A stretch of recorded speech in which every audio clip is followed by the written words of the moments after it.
Okay, let's try this again. I have my water nearby. I am Dr. Steffany Munaz. This is the monthly Q&A session for Yoga for Arthritis members.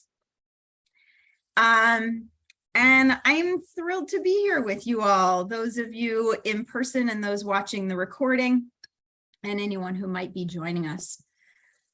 I received a handful of questions in advance, and so as I usually do, I will tackle those that have been sent in first, and then anyone who is here live or has joined since will have an opportunity to ask follow-up questions or anything that I haven't already answered.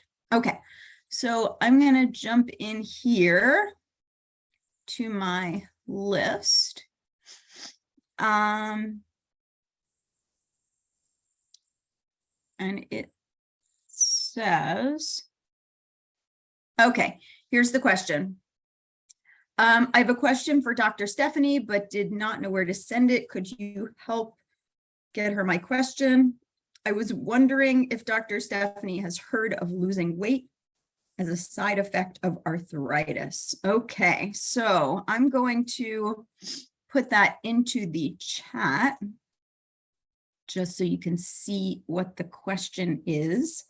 I'm going to correct the spelling of my name before I send it. Okay, there it is. So weight loss as a side effect of arthritis. And the answer is yes. The short answer is yes, and I'll elaborate. There are over 100 different conditions under the umbrella of arthritis. I say that all the time because I think there is a widespread misconception that arthritis is one thing. And for most people, arthritis means osteoarthritis. It means the type of arthritis that they are most familiar with, that they have, or that people that they know have, when indeed arthritis comes in a whole variety of different shapes and sizes, and each of them has different features, different signs, symptoms, impacts on life, risk factors, etc. The type of arthritis that people tend to be most familiar with, which is osteoarthritis, weight loss does not tend to be a side effect. In fact, the opposite may be true, and it is likely a bidirectional relationship. So having a larger body is a risk factor for osteoarthritis because more body tissue, more body mass means more weight on the joints. And the more weight there is on the joints, the more pressure there is, the more friction there is in tissues that are wearing each other down. So if you think about the space between the bones, which is the joint, arthritis is joint space narrowing. So it's the space between the bones getting narrower. And so if you imagine additional body weight on that bone, and this is true for weight-bearing joints in particular. So if this is the joint and then we add weight to it, it's going to press those tissues into each other. So if there's friction, if there's cartilage rubbing on cartilage, and then we have added weight, it's going to wear down more quickly, right? So having a larger body is a risk factor for joint deterioration in the first place. Now, that can be ameliorated by muscle strength. So if you have a lot of body weight, but a lot of it is muscle, then that means that the muscles are doing the work of stabilizing the joint, sort of holding it in place. And that means that even though there's more mass on that joint, it's not sloshing around because the muscles are holding things in place. So the muscles can do the extra work for the loss of connective tissue, right? So if the cartilage is worn down and things aren't held together as well, the extra muscle strength can help make up for that to an extent. So it's not just the mass of the body, but it's the composition of the body as well. So muscle mass appears to be protective. When I say that that's a bidirectional or cyclical relationship, what oftentimes happens is that when people have arthritis and therefore it becomes painful to engage in regular daily activities, if you have, for example, osteoarthritis in the hips or the knees, it can be painful to walk. And so people may tend to walk less. It can be painful to garden, and so people might garden less. And so there is a tendency to pull back on physically active behaviors because of the pain, and that can result in weight gain. And so you end up with the cycle of the extra body mass exacerbates the arthritis, the symptoms of the arthritis result in sedentary behavior. The sedentary behavior can result in increased body weight, et cetera, et cetera. And so that can be a cyclical pattern. Of course, you can intervene anywhere in that cycle. So despite having osteoarthritis in the hips and knees, you can stay physically active with activities that are accessible to you, like modified yoga practice, like water activities, swimming, that sort of thing, finding things that you can, ways to stay active that don't exacerbate your joint pain.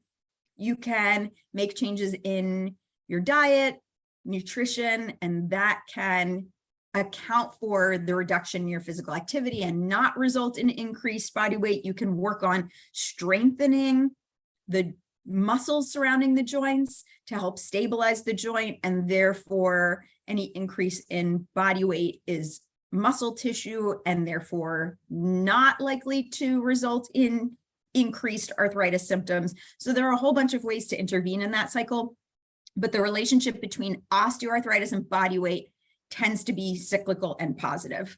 More body weight, worse arthritis, worse arthritis, more body weight. That is different than the relationship between arthritis and body weight for systemic forms of arthritis. I have mentioned before, there is some systemic inflammation in osteoarthritis, not nearly to the extent of some of the autoimmune arthritis conditions like rheumatoid arthritis, lupus, ankylosing spondylitis, etc.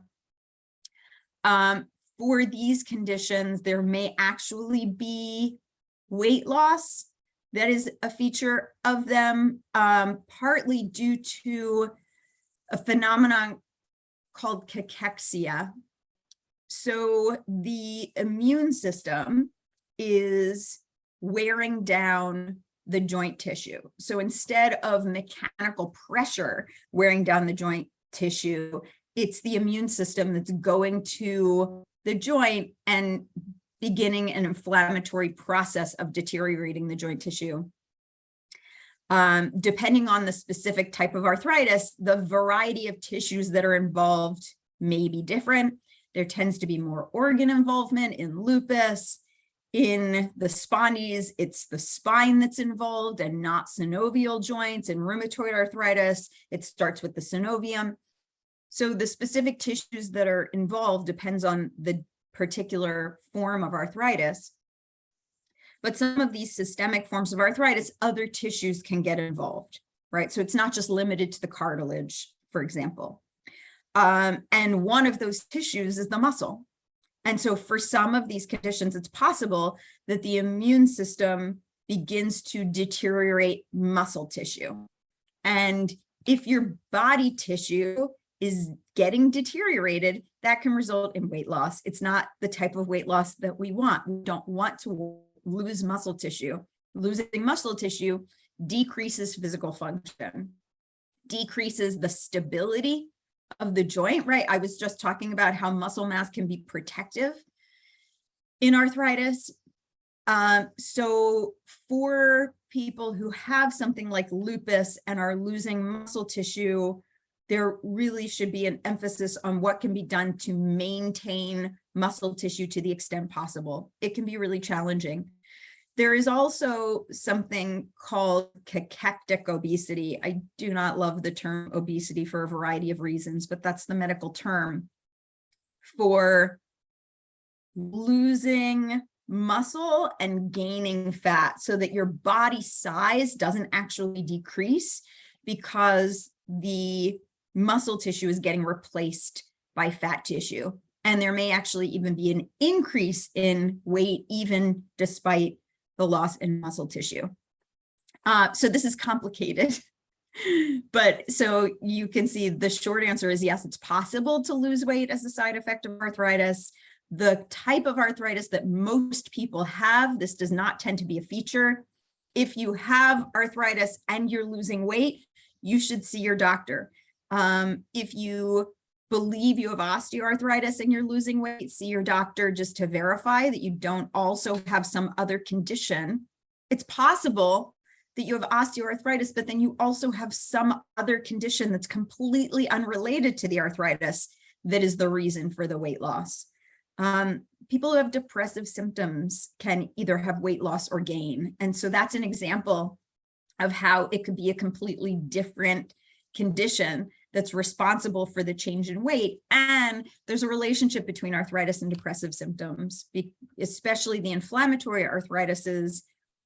Depression is an inflammatory disease. And so it's common to have both arthritis and depressive symptoms. And for osteoarthritis, there are other reasons why depressive symptoms might be a common comorbidity. And of course, there are other health conditions associated with weight loss. So if you are experiencing weight loss, regardless of what your diagnosis is, go to your doctor, report to your doctor that you're losing weight, and ask what can be done, especially to preserve your muscle mass. So if weight loss is welcome, if you were a few pounds overweight and are happy to be losing weight, then that's fine, except that you don't want to lose weight by losing muscle tissue, because that's going to affect your physical fitness, your physical function, your activities of daily living, your joint stability. And so that's something that you really want to discuss with whoever the doctor is that's helping you to manage your arthritis. Okay. Checking that one off. All right. So this one, I suffer from arthritis, osteoporosis, as well as a problem with my spinal cord at the neck level, which causes me chronic nerve pain. I'd like to practice yoga for my arthritis, but I can't put my neck under any strain or stretch at all. Do you think it's possible for me to work with the yoga asanas? Okay, great question. Yeah, so if you have osteoporosis, it's important to know where osteoporosis, just as a reminder to everyone, is bone loss, deterioration of bone tissue. Totally different from osteoarthritis because they both start with osteo, which means bone. They can be easily confused. So osteoarthritis is a loss of the cartilage, the connective tissue at the end of the bone. Osteoporosis is a loss of the bone tissue itself, because both of these are associated with aging. We tend to get osteoporosis when we're older. Same thing with osteoarthritis. Of course, there are people who get osteoporosis and osteoarthritis at younger ages, but the risk increases as we get older. So there are plenty of people who have both. And the impact of each of these on our yoga practice is different. What's helpful about arthritis, people won't generally find this helpful, but just hear me out. Osteoarthritis is a pain condition. There is pain associated with osteoarthritis for most people. You may have osteoarthritis that's not painful, and then you probably don't know that you have osteoarthritis. So the pain tells us when we're doing something that's probably not a good idea. So when we're going too far in a pose, when we're twisting something in a way that's not helpful for the joint, we get information from the body that says, hey, I'm not loving this. Could you please make an adjustment, do this differently, come out of it, etc. That is sort of a barometer for our yoga practice of how far to go in things and how long to hold them, etc. Osteoporosis is not a pain condition. And so we don't necessarily know when we're going too far for the bone. So it's important to know where your osteoporosis is. When someone says, I have osteoporosis, that doesn't tell us what parts of the body are affected. Just like osteoarthritis, if you have osteoarthritis in your knees, you don't necessarily have to limit your movement in your shoulders. You don't have arthritis in your shoulders, right? A systemic arthritis is another story. But for osteoporosis, oftentimes people don't know where their osteoporosis is. So if someone has osteoporosis in the neck, then they have to make careful choices with the neck, whereas somebody else might have osteoporosis on the neck of the femur. Your femur is your, big thigh bone. And so that requires different adjustments to yoga practice to avoid putting too much pressure. What we have to be careful of with osteoporosis is that we're not putting too much pressure, too much force on the bone. We do want the bone to get some stress, physiological stress, because the bone grows in response to stress. But if there's too much stress, then we're risking fracture. And it can be difficult for us to know what's okay and not okay. And that's where you want to ask your doctor, what movements should I be careful about? What movements should I avoid? Generally speaking, for the neck, we want to be careful about too much force on the spine. And so not taking the neck to the end of its range, right? So you don't need to drop your head all the way down. You can lower your chin without dropping it all the way down, which puts more pressure on the front of the vertebral bodies, which is where you might fracture. And also, it's not necessary to take your twist all the way to the end of range, right? And especially, you don't want to do any movements that are quick or forceful. So I wouldn't force my neck into a twist. I want to stay within range. I want to keep the movement small and easy and not put any additional pressure. So for example, if I were to lower the chin, I'm not going to grab and pull and add extra force to the neck. And the same is true for any place in the body that's affected by osteoporosis. We don't want to take that joint to the end of range, and we don't want to add force. And we also don't want to do more than one movement at a time. So to explain that, I mean anatomically, this is flexion, okay? And this is rotation. So what we don't want to do is combine flexion and rotation, right? Which is why I never do head circles in a yoga for arthritis class, because you're combining a whole bunch of different anatomical movements together. So I move the head in flexion, extension, and then rotation, and then lateral flexion, each one independently. Okay, so that's just a little heads up about, being careful about osteoporosis in general. And then, of course, for the arthritis, you don't want to do anything that exacerbates your pain. So making it smaller, not staying as long, not doing it for too long. So especially for some joints affected by arthritis, doing something over and over again too many times can start to exacerbate the arthritis symptoms. So you want to be mindful of that. This person, however, says, I cannot put my neck under any strain or stretch at all. Okay, so any strain or stretch at all, I imagine that means, so not stretching the neck, which means not taking it to the end of its range, right? And not putting any strain on it, I'm guessing means not adding any force. So those are things that I already said. And of course, it's totally possible to work with yoga asana and not do either of those things. When I teach yoga for seniors, and for those of you who don't already know, I hope you do, because we broadcast this quite a bit. I teach 2 free classes online every month through Kaiser Permanente. You have to register for them, but if you can't make it live, you'll get a link to a recording. Those classes are intended for people 60 and up. I am assuming that there are people coming to the class who have osteoporosis, who have osteoarthritis, who have a whole variety of other comorbidities, and the class is gentle. We start sitting in a chair. None of the movements that we do create any stress or strain in the neck. The movement that I just said, where I just, move the neck in 3 planes, it's staying within range. The movement is small, and if need be, could be avoided. But of course, I'm talking and my head is moving, right? Our heads move. That doesn't mean that we're putting strain or stress on the neck. Then we come to standing and we do sun salutations, standing with the support of the chair. We are moving the head as we look up and look down, but again, it's staying well within range.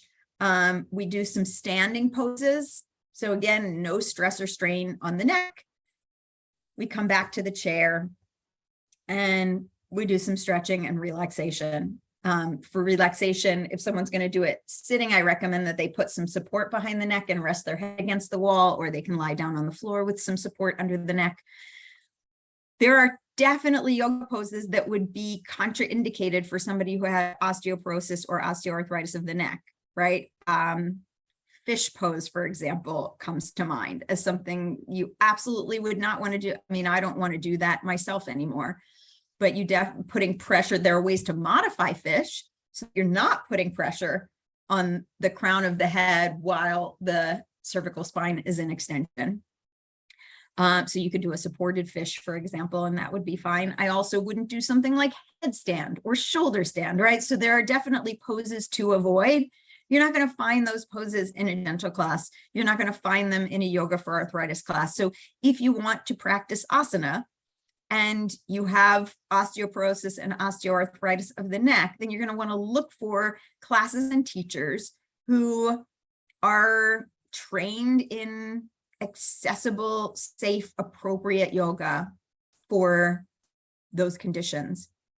If you're really concerned and you want to be particularly cautious, then you might start with a session with a yoga therapist, a one-on-one session with a yoga therapist who's going to do a full intake to get a real clear understanding of your whole health history and your current health circumstances, and is going to design a practice just for you that you can do on your own at home.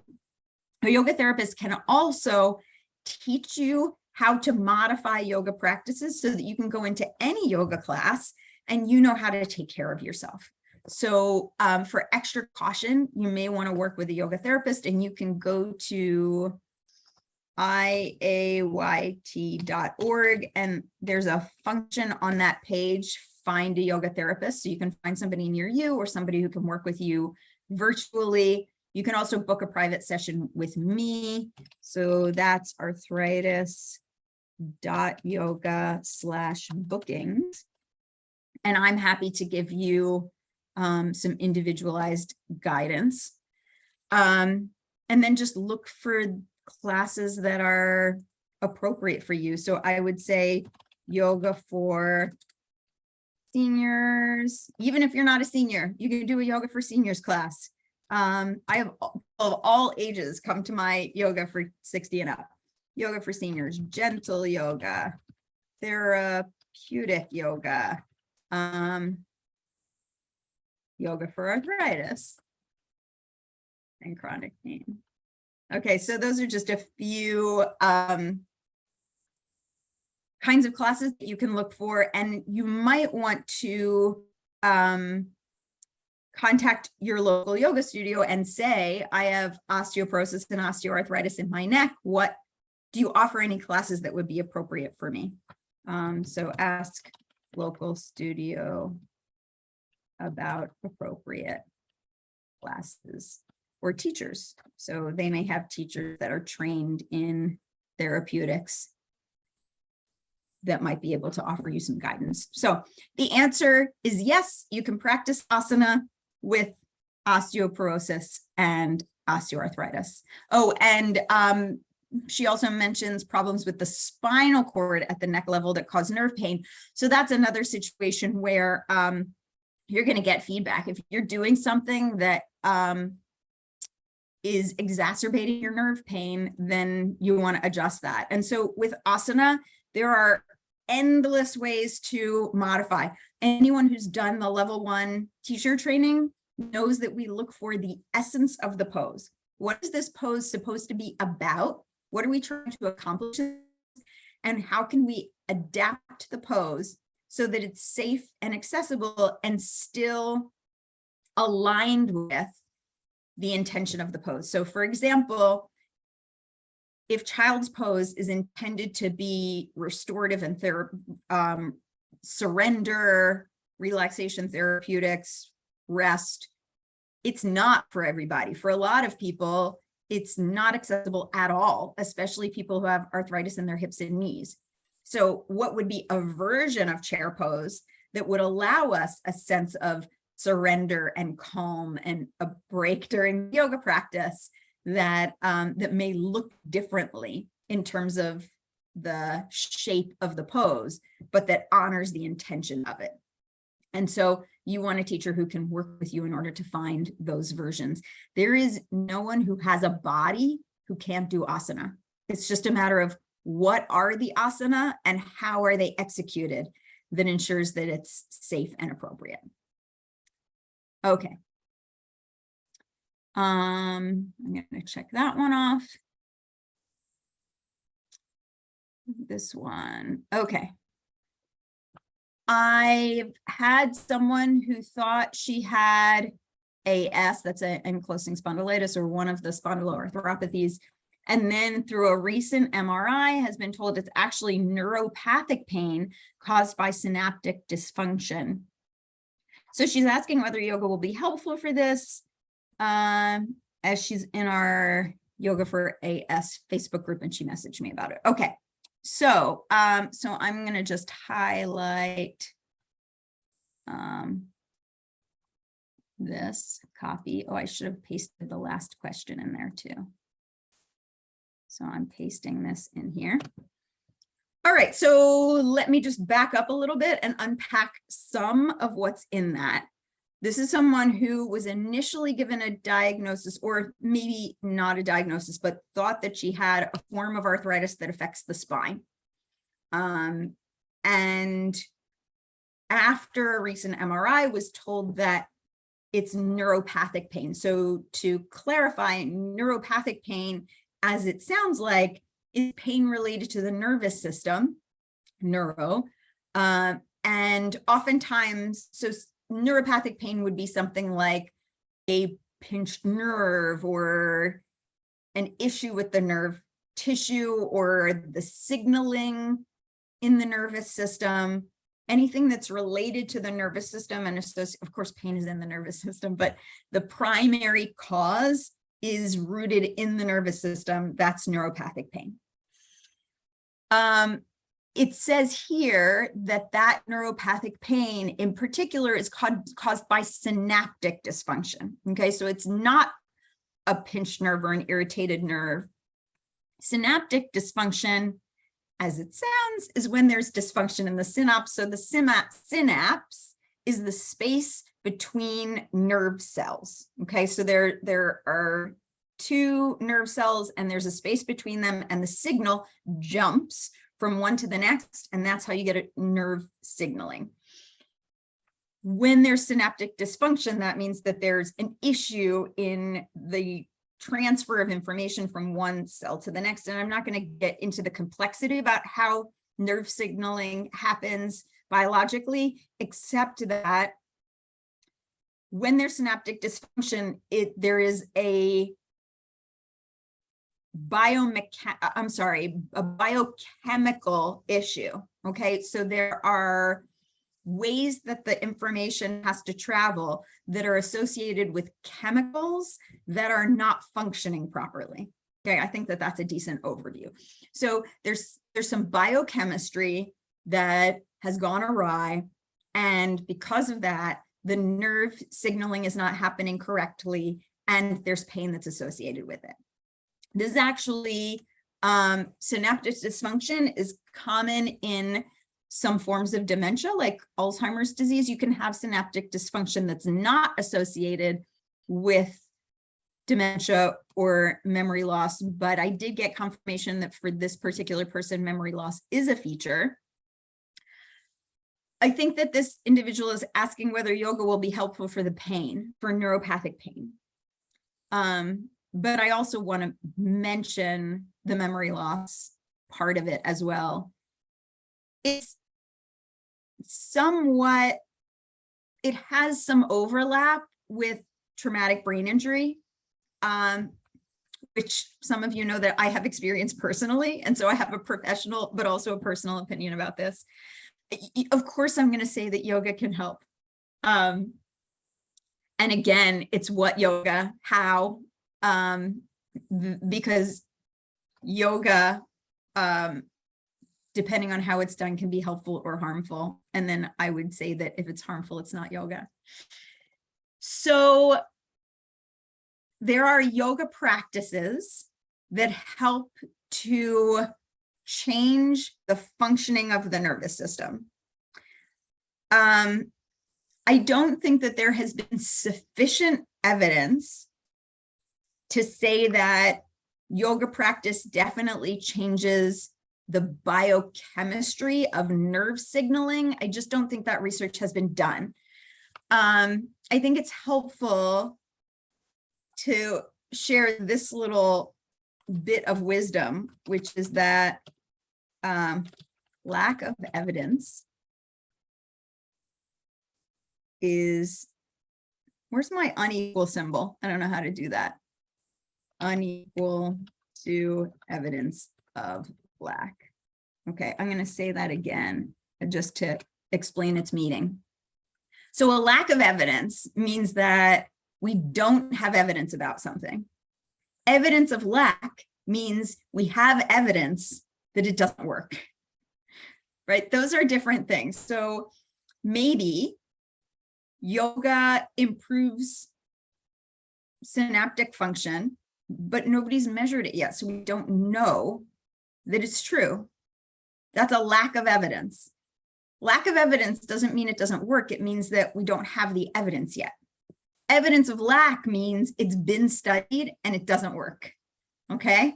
And so for the biochemistry of nerve signaling, I would say we're in the category of lack of evidence, not evidence of lack. So we do not know that yoga practice can improve brain signaling specifically. However, we do have evidence to suggest that yoga helps with a whole bunch of features that may be related to the synaptic dysfunction.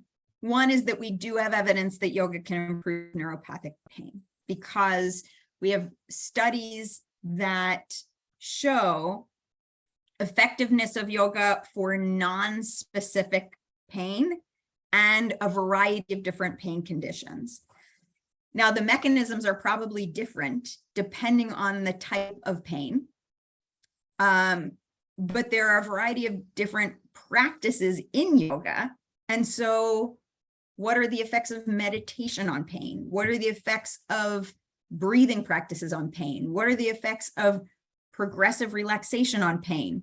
What are the effects of applied philosophy on pain, of movement on pain? And so I think that we do have pretty strong evidence that yoga improves pain. And we know that pain and tissue damage are not necessarily strongly correlated. You could have a lot of pain and not a lot of damage. You could have a lot of damage and not a lot of pain. So it's possible that the practices of yoga could impact the pain, even if they can't change the biochemistry in the synapse. Maybe they can, maybe they can't. But we also know that yoga practices can improve memory. And there are a variety of different ways that that happens, but you would want a yoga practice that is specifically tailored to that need.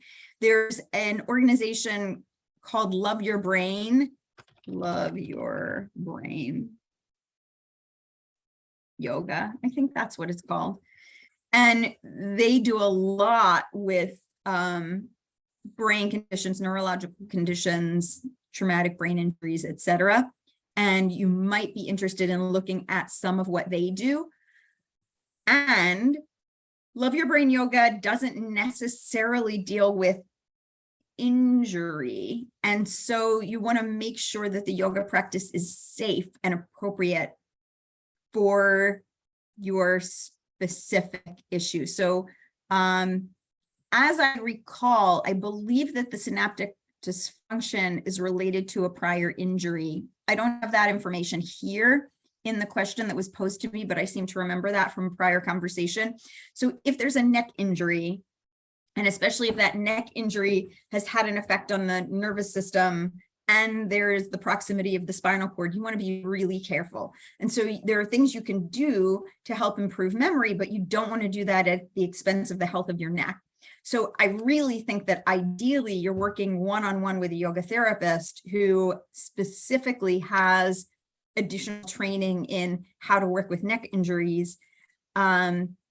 And you might find, so you can work with a yoga therapist. You could also work with a physical therapist who has yoga training as well. That's someone who is likely to be able to keep you safe. You can also get recommendations from your doctor, whoever the doctor is that is helping you to manage this condition. Ask your doctor what's safe to do, what's not safe to do. And then just be really careful about honoring those doctors' recommendations in however you practice yoga. And I really want to stress the non-physical practices here. So if we're trying to ultimately change nervous system biochemistry, I think probably the non-physical practices are going to be the most impactful. And so I listed them already, but just to reiterate, things that have no risk of harming your neck include meditation, and their different meditation practices have different effects. And so being clear about what you're trying to accomplish and choosing the meditation approach that's right for you. You can find a meditation teacher. If you want to just focus on meditation, that's probably a sound strategy. And there are meditation teachers who have online classes who can hold your hand through starting and sustaining a meditation practice.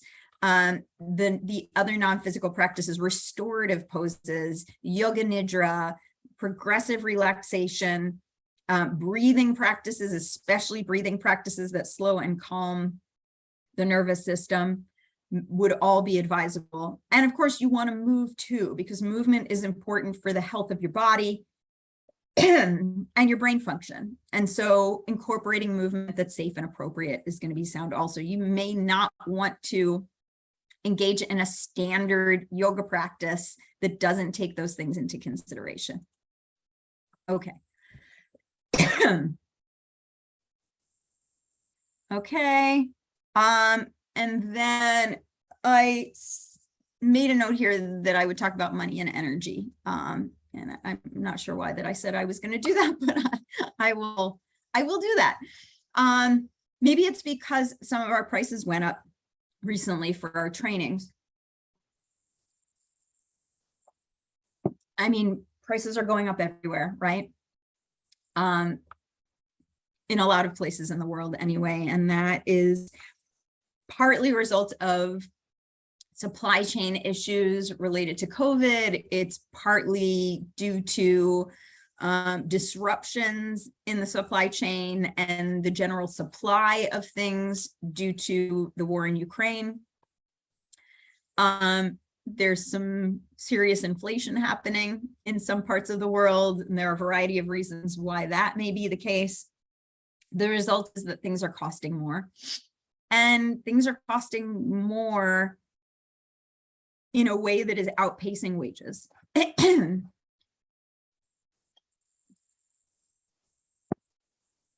That can be a little scary. It can be frustrating. I think it's important to keep perspective for those of us who live in first world countries and have access to food and shelter, which you probably do if you're here with me or you're watching this recording, that that we may be experiencing some strain and we may have to make some adjustments in our choices, and also have an incredible amount of compassion for people who don't have access to those basic needs because of disruption in the country, or because changes in the cost of things has meant the difference between being able to have food or not having food. I say that because I think that it's important to foster a sense of gratitude amidst changing circumstances as a yoga practice. Santosha, or contentment, should not be conditional. In other words, we're practicing contentment even as circumstances change, even as people are ill and relationships are strained and things happen in our lives that may be challenging. We can find a way as a practice to foster a sense of okayness with whatever arises.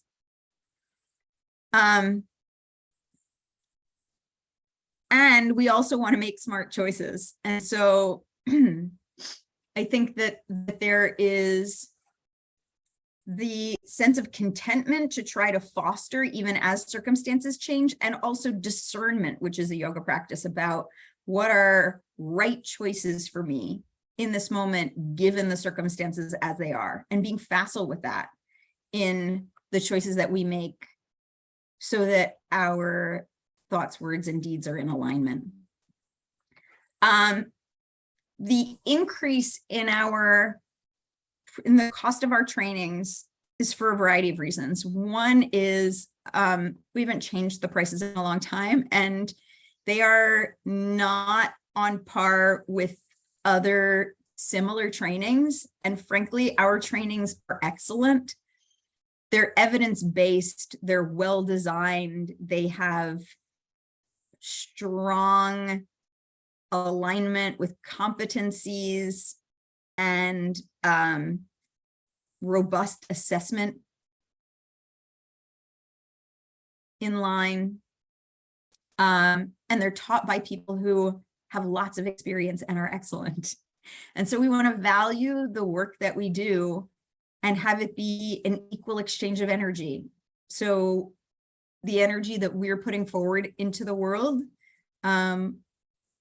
we want that to be matched by the energy in the form of money that is the form of compensation for that. That matters because all of the money that comes into Yoga for Arthritis feeds Yoga for Arthritis. So if we think about Yoga for Arthritis as an organism, if it continues to create and produce and it's not fed, then what will ultimately happen is that it gets depleted. Just like us as individuals, if we keep giving and giving and giving and don't get anything in return that fills us up, we will be depleted. And I think that's an important lesson for all of us, that sometimes are giving from an emptying cup instead of giving from an overflowing cup. So we want to make sure that we're taking care of ourselves so that we can keep taking care of the world, right? Making sure that our oxygen mask is on so that we can breathe and serve. And when it comes to Yoga for Arthritis, that means keeping my team taken care of. And as prices increase for food and for rent, if my team can't feed themselves and pay their rent, then they can't devote their efforts to this work. They have to go find other ways to make the money that they need in order to pay their rent. And I want my team to be able to be all in and committed and excited about doing this work without worrying about whether or not they can pay the rent. If we want our work to be in alignment with our Dharma, then we have to charge enough through our work that we don't have to be doing other work in order to make sure that our basic needs are met. I think this is important for a lot of people in yoga professions who want to give away what they do and feel uncomfortable receiving payment for that. If I give and give and give, at some point I have to go get a job to pay my rent. And so it's a disservice to the world if I'm not allowing myself to get paid for the work that I do in the world. Now, I say this having just told you that I teach 2 free yoga classes every month. Kaiser Permanente pays me to teach those classes that they then make free to all of you. So sometimes there's the perception that if I charge for my work, then people aren't going to be able to access it. And there are lots of ways to make your work accessible while still making sure that you can pay your bills. The arrangement that I have with Kaiser Permanente is one of them, but there are also ways to have sliding scales, to have scholarships. So I bring this up not simply to explain the increase in our prices, which of course I want to do, but also as an object lesson of how we live our yoga, that part of me living my yoga is making sure that my team is taken care of so that the work continues, because I believe deeply in this work. And I also believe deeply in my team. But I think it's something that we can all think about in terms of the effort that we put forth in the world. And when is it feeding us and when is it depleting us? And I mean that both physically and energetically. And maybe you have a day job and that job pays the bills and you're happy doing that job. And the yoga is something that you love to do on the side and you're happy to give it away. That's a whole other conversation in terms of the, competition in the yoga market and what happens when we make our yoga free. But we also, of course, want to make it accessible to the world. So there are a lot of factors to consider there. But I encourage everyone to just reflect a little bit on that dynamic as things are becoming more expensive because of all of the factors that I mentioned. What is our response to that? What's our response to that energetically? Does it stress us and tense us?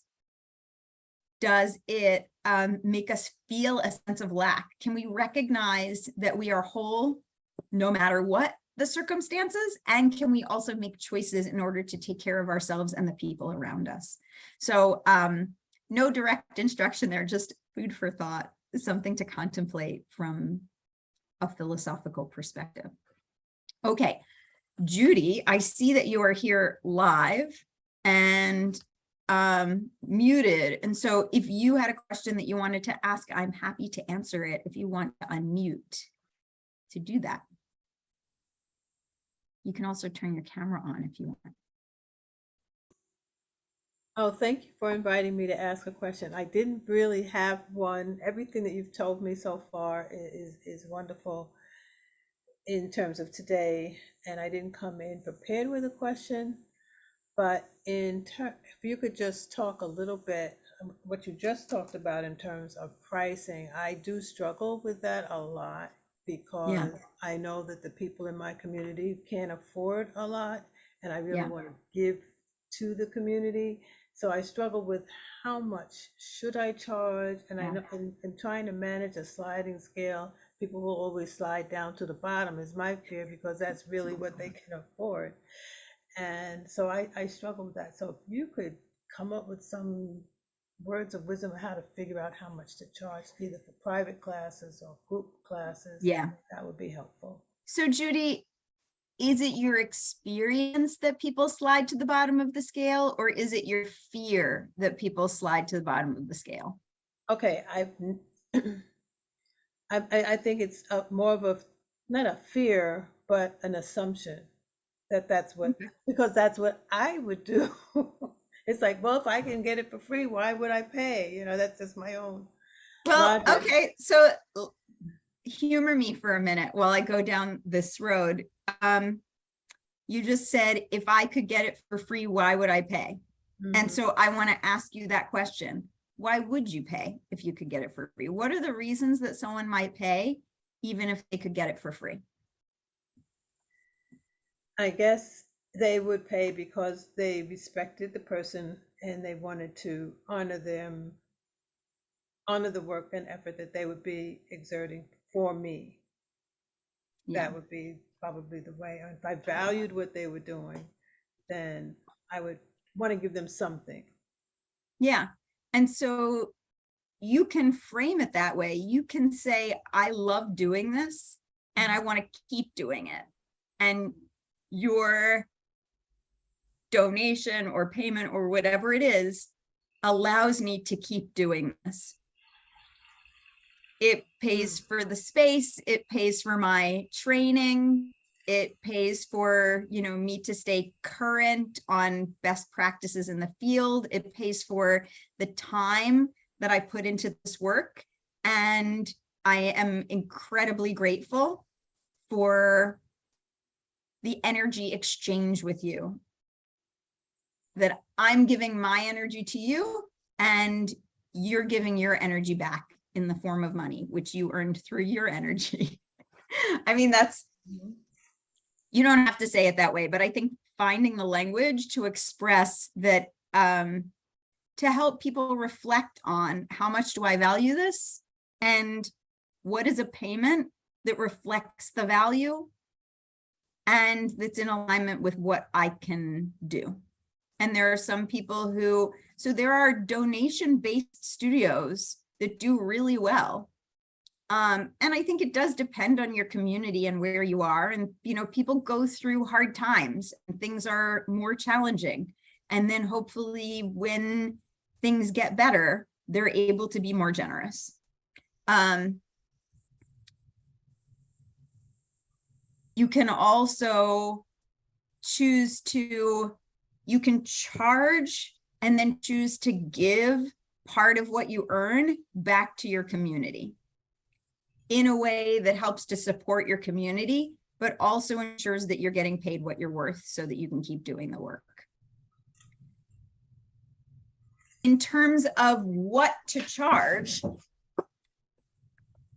you have to look at what the rates are where you live, because what the prices for yoga are in San Francisco and in Huntsville, Alabama are not going to be the same. And so you want to look at the market, and this is how we knew that we had to raise the prices on our trainings, because we looked at some of the other trainings and said, oh my gosh, we're like way off the mark here. And we want to make sure that our trainings are as valued as any other equivalent training, but we also want to make sure that we're bringing in enough money that we can keep making this work better and better. So I would look at what classes cost near you, and you should not be at the bottom of the pack. You don't necessarily have to be at the top of the pack either, right? If you want your offerings to be accessible, then you want to probably shoot for somewhere in the middle. And what you can do, Judy, is, so I said a sliding scale as one option. You can also have a scholarship as an option. So you can say scholarships available, please contact me, if you're interested or with questions.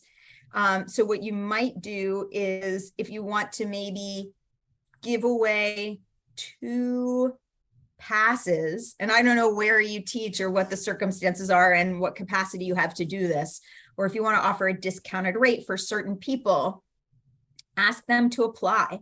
Have them fill out a form that explains what their circumstances are, what this yoga is going to help them do, and why it's difficult for them to pay the going rate for it. And, there are plenty of people who won't bother to fill that out, but the ones who really need it and are really going to benefit from the yoga might go through the additional step that instead of just a sliding scale, which is like pay whatever you want, you might have them go through that process. And then you might feel like, well, I'm giving back to my community by helping people who are really eager and would really benefit from it and really can't do it. And a sliding scale doesn't have to be pay whatever you want. It can be, here's the scale. It's from this to this. And so you can pay whatever you want in that range, or whatever you can. right? So there's a difference between pay what you want and pay what you can. So there are a few different ways to frame it. You can also, Judy, look for grant funding. So like, for example, Kaiser Permanente pays me and I can offer free yoga.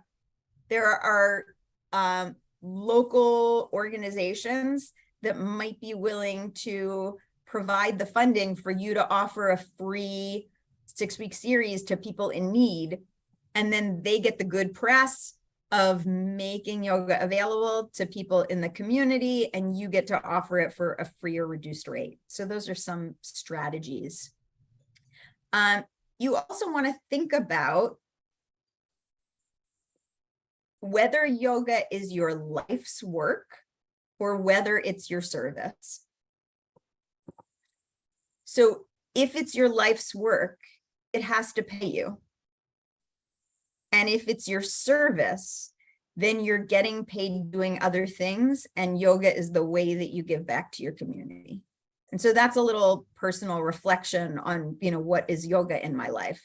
For me, everything that I do is yoga. And so I am a yoga researcher and teacher and trainer and therapist, and my entire life's work is yoga.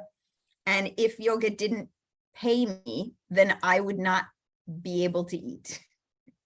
Right? So yoga is not my service. My service is that I am the spiritual guide for my extended family. And so that's something else that I do that gives back to the world that I don't get paid for. So that's something that you want to reflect on.